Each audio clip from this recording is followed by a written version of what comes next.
Hi dear, welcome to positive vibes. നാളെ കർക്കിടക വാവാണ്. അപ്പോൾ വാവിന് നിങ്ങൾ ചെയ്യേണ്ട കുറച്ച് കാര്യങ്ങളാണ് പറയുന്നത്. ഇന്ന് രാത്രി മുതൽ നിങ്ങൾ വ്രതം അനുഷ്ഠിക്കേണ്ടതാണ്. ബലിതർപ്പണം ചെയ്യുന്ന വ്യക്തികൾക്ക് എന്തായാലും വ്രതമുണ്ടാകും.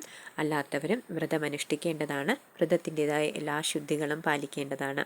ഒരു പക്ഷേ നിങ്ങൾക്ക് പീരീഡ്സോ എന്തെങ്കിലും ആണെങ്കിലും നിങ്ങൾ എല്ലാ ശുദ്ധിയോടും കൂടി മറ്റൊരിടത്ത്, പൂജാമുറി അല്ലാതെ മറ്റൊരിടത്തിരുന്ന് ശുദ്ധമായ ഒരു സ്ഥലത്തിരുന്ന് പ്രാർത്ഥിക്കേണ്ടതാണ്. അപ്പോൾ നാളെ നമ്മൾ ഉച്ചയ്ക്ക് സദ്യ വിളമ്പാറുണ്ട് പിതൃക്കൾക്ക് വേണ്ടിയിട്ട്. ആ സമയത്ത് നമ്മൾ പിതൃക്കളെ സ്മരിക്കാറുണ്ട്.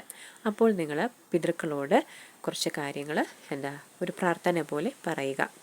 അതായത്, എൻ്റെ കുടുംബക്കാരുടെ ഭാഗത്തു നിന്നോ എൻ്റെ ഭാഗത്തു നിന്നോ പിതൃക്കളോട് തെറ്റായിട്ടുള്ള എന്ത് കാര്യങ്ങൾ ചെയ്തിട്ടുണ്ടെങ്കിലും പിതൃക്കൾ ഞങ്ങളോട് ക്ഷമിക്കണമേ.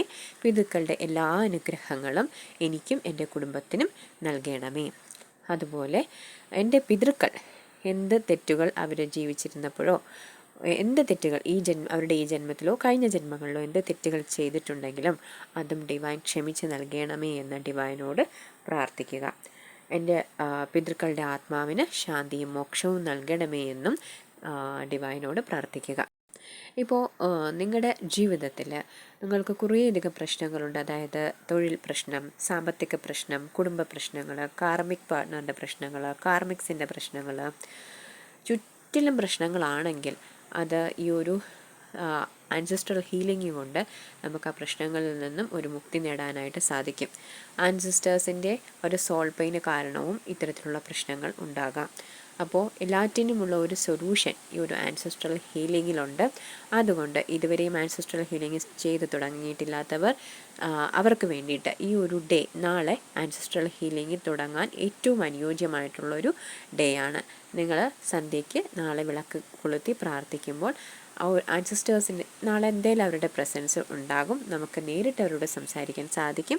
അപ്പോൾ ആൻസെസ്റ്റേഴ്സിൽ നിന്ന് അനുഗ്രഹം വാങ്ങിക്കൊണ്ട് അവരുടെ എല്ലാ ആശസ്സോടും കൂടി നിങ്ങൾ ആൻസെസ്ട്രൽ ഹീലിംഗ് സ്റ്റാർട്ട് ചെയ്യേണ്ടതാണ്. അല്ലാതെ ആൻസെസ്ട്രൽ ഹീലിംഗ് ചെയ്തുകൊണ്ടിരിക്കുന്നവരെല്ലാവരും കണ്ടിന്യൂ ചെയ്ത് മുന്നോട്ട് കൊണ്ടുപോകേണ്ടതാണ്. നിങ്ങൾ ആൻസെസ്ട്രൽ ഹീലിംഗ് എങ്ങനെ കണ്ടെത്തണം എന്ന് വെച്ചാൽ, യൂട്യൂബിൽ പോയിട്ട് നിങ്ങൾ ആൻസെസ്ട്രൽ ഹീലിംഗ് എന്ന് ടൈപ്പ് ചെയ്ത് കൊടുക്കുക. എനിക്ക് അനുയോജ്യമായ ഒരു ആൻസെസ്ട്രൽ ഹീലിംഗ് കാണിച്ചു തരണേ ഡിവൈൻ എന്ന് പ്രാർത്ഥിച്ചുകൊണ്ട് സെർച്ച് ചെയ്യാം. അപ്പോൾ നിങ്ങൾക്ക് കൃത്യമായിട്ടുള്ള ആൻസെസ്ട്രൽ ഹീലിംഗ് വരും. ഒരു ചെറിയൊരു മെഡിറ്റേഷൻ ഒന്നും ചെയ്യേണ്ട, അത്യാവശ്യം സ്റ്റെപ്പ് ബൈ സ്റ്റെപ്പ് ആയിട്ടുള്ള പ്രോസസ്സ് തന്നെ ചെയ്യാം. അതാണ് ആവശ്യം. എന്നാലും നമുക്കത് കംപ്ലീറ്റ് ആയിട്ടത് ആ ഒരു കറക്റ്റ് പ്രോസസ്സ് നടത്തിയെടുക്കാനായിട്ട് സാധിക്കുകയുള്ളൂ. കുറേ സ്റ്റെപ്സ് ഉണ്ടാവും. അതിൽ ഓരോ സ്റ്റെപ്സും ഓരോന്നായിട്ട് ചെയ്ത് വരിക. ഒരേപോലത്തെ കാര്യങ്ങൾ തന്നെ കുറേ പറയുന്നുണ്ടെങ്കിൽ അതിനെ ക്രോഡീകരിച്ച് ഒന്നാക്കുക. അത് ഒരു ഒറ്റ കാര്യമായിട്ട് 21 ഡേയ്സ് ചെയ്യുക. അതിനുശേഷം അടുത്ത സ്റ്റെപ്പിലേക്ക് കടക്കുക. അതെല്ലാം നമ്മളൊന്ന് സിസ്റ്റമാറ്റിക്കായിട്ട് അറേഞ്ച് ചെയ്ത് ചെയ്യേണ്ടതാണ്. ഒരു 3 to 4 months എടുക്കുമായിരിക്കും. അതിനൊന്നും സാരമില്ല, അതിനനുസരിച്ചിട്ടുള്ള ബെനിഫിറ്റ്സ് നിങ്ങൾക്ക് ഉണ്ടാകും. അപ്പോൾ തീർച്ചയായിട്ടും ആൻസെസ്ട്രൽ ഹീലിംഗ് സ്റ്റാർട്ട് ചെയ്യാം. ഓക്കെ ഡിയർ, നിങ്ങളുടെ ആൻസെസ്റ്റേഴ്സിനോട് നിങ്ങൾക്ക് ഒരു നമ്മൾ സന്ധ്യയ്ക്ക് വിളക്ക് കൊളുത്തി പ്രാർത്ഥിക്കുന്ന സമയത്ത് നിങ്ങൾക്ക് എന്തെങ്കിലും ആഗ്രഹങ്ങളുണ്ടെങ്കിൽ പറയാവുന്നതാണ്. എനിക്ക് അവർ വിഷമിപ്പിക്കുന്ന രീതിയിലുള്ള കാര്യങ്ങൾ പറയാതെ ഇരിക്കുക. അവർ നമ്മുടെ അടുത്തേക്ക് വരുമ്പോൾ നമ്മൾ എന്തായാലും അവരെ സ്നേഹത്തോടെ ആണ് അവരെ റിസീവ് ചെയ്യേണ്ടത്. അപ്പോൾ വളരെയധികം സ്നേഹത്തോടു കൂടിയും സംസാരിക്കുക. നമ്മുടെ വിഷമങ്ങൾ പറഞ്ഞ് അവരെ വേദനിപ്പിക്കാതിരിക്കുക. പറയുക, എനിക്ക് ഇങ്ങനെയുള്ള ആഗ്രഹങ്ങളുണ്ട്, എനിക്ക് ആ ആഗ്രഹങ്ങളൊക്കെ നടത്തിത്തരാൻ എൻ്റെ ആൻസെസ്റ്റേഴ്സിൻ്റെ ബ്ലെസ്സിങ്സ് എൻ്റെ കൂടെ ഉണ്ടാവണം. ഞാൻ ഇങ്ങനൊരു ജേണിയിലാണെന്ന് എന്തായാലും അവർക്കറിയാം. അപ്പോൾ അറിയാമല്ലോ. അപ്പോൾ എൻ്റെ ആൻസെസ്റ്റേഴ്സിൻ്റെ എല്ലാ സപ്പോർട്ടും എല്ലാ അനുഗ്രഹവും എനിക്ക് ഈ ജേണിയിൽ ഉണ്ടാവണം. എന്നെ കാത്തുകൊള്ളണം എന്നൊക്കെ പറഞ്ഞ് നല്ല പ്ലസൻ്റായിട്ട് അവരോട് സംസാരിക്കാം.